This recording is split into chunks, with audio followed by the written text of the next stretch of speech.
वाले क्वेश्चन पे first of all you have to read the question and try to draw the diagram. Okay, चल। A farmer connect a pipe of internal diameter 20 centimetre from a canal into a cylindrical tank in her field which is 10 meter in diameter and 2 meter deep. If water flows through the pipe at the rate of 10 kilometer per hour, in how much time will the tank be filled? ठीक है, question को पढ़ा, समझ में आया, कुछ नहीं आया, फिर से पढ़ते हैं। अब क्या कह रहे हैं, देखो, अ farmer connect a pipe, farmer है, एक पाइप कनेक्ट करता है।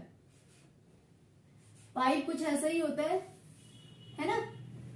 Connect a pipe of internal diameter, इसका जो डायमीटर है वो कितना है 20, डायमीटर कितना है 20 सेंटीमीटर। तो इसको हम लोग कन्वर्ट, अब देखो सारे के सारे यूनिट किस में है, मीटर में, ये भी मीटर में, तो हमको केवल एक का डायमेंशन कन्वर्ट करना पड़ेगा। तो सेंटीमीटर को हम लोग क्या कर लेते हैं, मीटर में कन्वर्ट कर लेते हैं। ठीक है, तो 20 सेंटीमीटर क्या है, डायमीटर दिया हुआ है। रेडियस कितना हो जाएगा 20/2 हो जाएगा। ये कितना हो गया 10 सेंटीमीटर। अब सेंटीमीटर को हमको क्या कर लेना है, मीटर में कन्वर्ट कर। मीटर में कन्वर्ट करने के लिए आपको क्या करना पड़ेगा, 100 से डिवाइड करना पड़ेगा। तो 10/100 हो गया, ये हो गया 1/10 मीटर। Internal diameter 20 centimetre. तो रेडियस आपको पता चल गया किसका, पाइप का। From a canal into a cylindrical tank, अब ये जो पानी है वो किसमें जाता है, सिलेंड्रिकल फील्ड में जाता है। Into a cylindrical field in tank in are field, उसने फील्ड में क्या लगा के रखा है, सिलेंड्रिकल टैंक लगा के रखा है ना, कुछ ऐसा। तो ये जो पानी है वो किसमें जा रहा है, सिलेंड्रिकल टैंक में जा रहा है। और सिलेंड्रिकल टैंक का जो डायमेंशन दिया हुआ है वो कितना दिया हुआ है, 10 मीटर इन डायमीटर। 10 मीटर इसका डायमीटर दिया हुआ है। डी कितना दिया हुआ है 10 मीटर। तो आर कितना हो जाएगा 10/2, यहां से आ गया ये 5 मीटर। 5 मीटर आपका क्या हो गया रेडियस, और 2 मीटर डीप है ये। 2 मीटर क्या है, ये डीप है। क्वेश्चन क्लियर हो गया आपको। अब उसके बाद आते हैं, इसको मान लीजिए आप R1, इसको R1 मान लेते हैं, इसको मान लेते हैं R2, और ये क्या हो गया आपका H2। इतना क्लियर हुआ। अब उसके बाद क्या कह रहा है, if water flows through the pipe at the rate of 3 kilometre per hour, 1 घंटे में कितना पानी 3 किलोमीटर डिस्टेंस वो कवर करता है। 1 घंटे में 3 किलोमीटर डिस्टेंस कवर करता है इस पाइप। तो यहां से ये क्या हो गया, 1 किलोमीटर बराबर 1000 मीटर, इसको मीटर में कन्वर्ट कर लेते हैं, ये 3000 मीटर हो गया। तो ये समझ में आया आपको, 1 आवर में ये कितना डिस्टेंस कवर करता है, 3000 मीटर डिस्टेंस कवर करता है। ठीक है, अब उसके बाद ये क्या कह रहा है, in how much time will the tank be filled, कितने टाइम में ये टैंक हमारा क्या हो जाएगा, फिल हो जाएगा। फटाफट से इसका सोल्यूशन देखते हैं, किस तरीके से इसका सोल्यूशन होगा। मान लेते हैं, let the time taken to fill the tank be XR। XR में ये पानी क्या हो जाता है, टैंक में भर जाता है। ठीक है, तो यहां से ये क्या हो जाएगा, time taken to fill the tank in XR is equals to क्या हो जाएगा, volume of water in cylindrical tank upon volume of water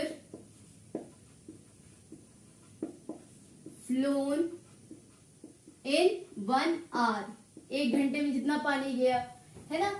अब यहां से देखो, अब यहां पे हम लोग समझने की कोशिश करते हैं कि ये फॉर्मूला कैसे बना है ना। फॉर्मूले से ना करके ये जो, अगर आप इस तरीके से फॉर्मूला बनाना सीख जाते हो और फिर क्वेश्चन को सॉल्व करने लग जाते हो तो बहुत ही कम स्टेप में ये क्वेश्चंस क्या हो जाते हैं, सॉल्व हो जाते हैं। ठीक है, कैलकुलेशन भी आपका कम हो जाता है ना। तो फिर अब देखो कैसे कैसे ये फॉर्मूला, इसमें क्या करना होता है कि जैसे कि आपको क्वेश्चन नहीं समझ में आ रहा है, ठीक है, तो आपको क्या करना है, इसका एग्जाम्पल, रियल लाइफ एग्जाम्पल को लेके समझना है और चीजों को क्या कर देना, शॉर्ट कर देता है। अभी हम समझाते हैं आपको। देखो, मान लेते हैं ये जो टैंक है इसकी कैपेसिटी जो है वो कितनी दी हुई है, 100 मीटर क्यूब। सपोज कर लेते हैं, है ना, क्या दिया हुआ है 100 मीटर क्यूब का ये आपका क्या है कैपेसिटी है ना, इतना पानी इसमें आ सकता है। इस पाइप से एक घंटे में कितना पानी आ रहा है, 10 मीटर क्यूब पानी आ रहा है। एक घंटे में कितना पानी आ रहा है, 10 मीटर क्यूब पानी आ रहा है। तो कितने घंटे में ये पूरा टैंक फिल हो जाएगा, कितने घंटे में हो जाएगा, 5 आवर में फिल हो जाएगा। एक घंटे में अगर 10 मीटर क्यूब पानी आ रहा है और इसकी पूरी कैपेसिटी 100 है तो कितने घंटे में टैंक फिल हो जाएगा, 5 घंटे में, है ना। कितना इजी था। तो हमने क्या किया, 100 से 10 को डिवाइड कर दिया, है ना। तो वही तो हम यहाँ पे कर रहे हैं, volume of water in cylindrical tank, क्योंकि हमको ये क्या करना है, इस टैंक को फिल करना है ना।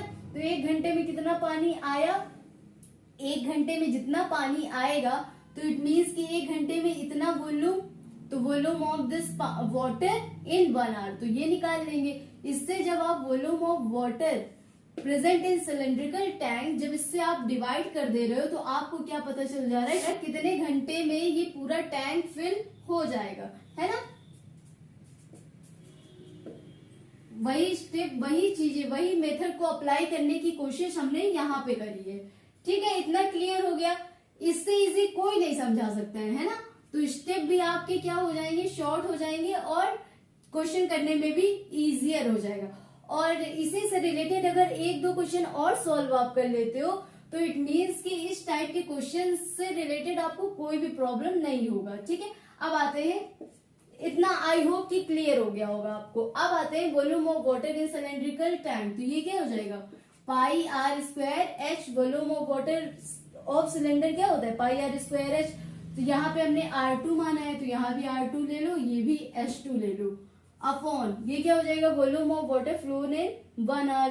तो कितना पानी एक घंटे में जा रहा है, एक घंटे में कितना पानी जाएगा इसमें, ये भी क्या है सिलेंड्रिकल शेप का है। तो पाई आर स्क्वायर एच, इसको R1 माने हो और H इसको मान लेते हैं, H2 मान लेते हैं।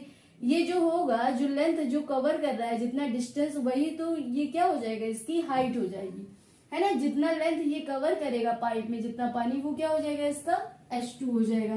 तो यहां से क्या हो जाएगा, pi r square h upon H1, यही तो हो जाएगा, है ना। यहां से देखो पाई से पाई कैंसिल हो गया। अब फटाफट से वैल्यूज को पुट कर लेंगे। अब यहाँ पे देखो कितना इजी हो जा रहा है ना। अब यहाँ पे देखो R2 कितना दिया हुआ है 5, इट मीन्स कि 5 इंटू 5 कर लोगे। H2 कितना दिया हुआ है 2, अपॉन R1 कितना निकाला था आपने 1/10 इंटू 1/10 इंटू H1 कितना दिया हुआ है 3000। इतना समझ में आ गया ना, इतना समझ में आ गया, इसमें कोई प्रॉब्लम नहीं होगा। जितना डिस्टेंस ये कवर करेगा, है ना, इतना लेंथ कवर कर रहा है, इट मीन्स ये क्या हो गया, हाइट। तो इसमें कितना पानी रहा होगा, एक घंटे में अगर इतना पानी जा रहा है तो ये वॉल्यूम हो जाएगा, है ना, इतना हाइट और इतना ये हो गया। तो ये वॉल्यूम निकाल लोगे तो एक घंटे में आपको पता चल जाएगा कि कितना वॉल्यूम ऑफ वाटर फ्लो हुआ। तो इस तरीके से कर लोगे। यहाँ से 1 0 1 0 कैंसिल, 1 से 1 कैंसिल, 1 0 से 1 0 कैंसिल। तो बचा क्या आपका 5 इंटू 5 इंटू 2 अपॉन 30। अब यहां से क्या हो जाएगा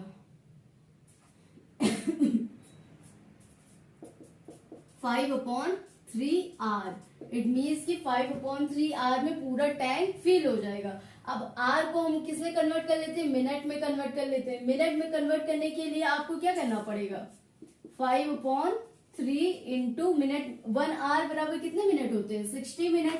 तो 60 से आप क्या कर दोगे, मल्टीप्लाई कर दोगे, ये हो गया 2, आ गया 100 मिनट।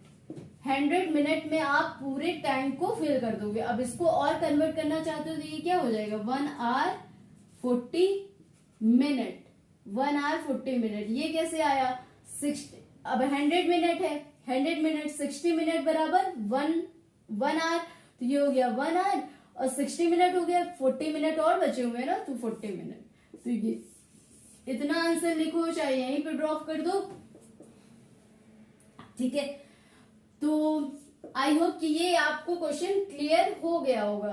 इससे इजियर फॉर्म कहीं नहीं हो सकता है। कम टाइम में आप चीजों को सॉल्व कर सकते हो, है ना। एक एक चीज अच्छे से समझाने की कोशिश करिए, इससे इजियर नहीं समझा सकते, ठीक है। आई होप कि क्वेश्चन आपको समझ में आया होगा। इससे रिलेटेड आप और क्वेश्चंस को सॉल्व करिए। और अब आते हैं हम लोग नेक्स्ट क्वेश्चन पे।